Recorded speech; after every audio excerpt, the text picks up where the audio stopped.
সদরঘাটে ৩৫টি launch কোম্পানির counter থেকে বৃহস্পতিবার ঈদের অগ্রিম টিকিট বিক্রির কথা থাকলেও দেখা গেল সব কাউন্টারই ফাঁকা। নির্ধারিত দিনের আগেই লঞ্চের ভিআইপি এবং প্রথম ও দ্বিতীয় শ্রেণীর কেবিনের সব টিকিট বিক্রি শেষ। 22 থেকে টিকিট আমাদের দেওয়া শেষ এখন। কমলাপুর রেল স্টেশনে বৃহস্পতিবার দেয়া হয় 24 জুনের টিকিট।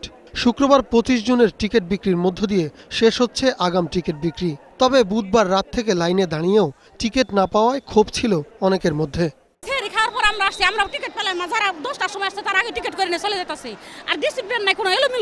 আবার দীর্ঘ সময় লাইনে দাঁড়িয়ে যারা টিকিট পেয়েছেন তাদের মুখে তৃপ্তির হাসি। টিকিট আল্লাহর রহমতে পাইছি ভাই, চাহিদা মতো, অনেক ঝামেলা করে পেলাম আর কি। রেল স্টেশন পরিদর্শনে গিয়ে র্যাব মহাপরিচালক বলেন, ঈদে বাড়ি যাওয়ার সময় মানুষের নিরাপত্তায় সব ধরনের ব্যবস্থাই নেওয়া হচ্ছে। Rail station, bus station, launch station সব জায়গাতে কিন্তু আমরা বিশেষ ক্যাম্প স্থাপন করেছি।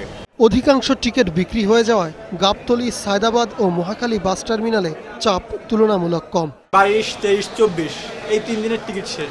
বাস টার্মিনালগুলোর নিরাপত্তায় টহল বাড়িয়েছে পুলিশ। নিরাপত্তা ব্যবস্থা দেখতে বৃহস্পতিবার গাবতলী টার্মিনালে যান ডিএমপি কমিশনার। বাস মালিক ও শ্রমিকদের সাথে মতবিনিময়ও করেন তিনি। কোনো যাত্রী ভাইয়ের হয়রানি নির্যাতন হবে না ইনশাআল্লাহ। যাত্রী নিরাপত্তা নিশ্চিত করতে সকলের সহায়তা কামনা করেছেন ডিএমপি কমিশনার। হয়রানি করা আমাদের কাজ না। ইবনে নূর শাওন, 21 টেলিভিশন, ঢাকা।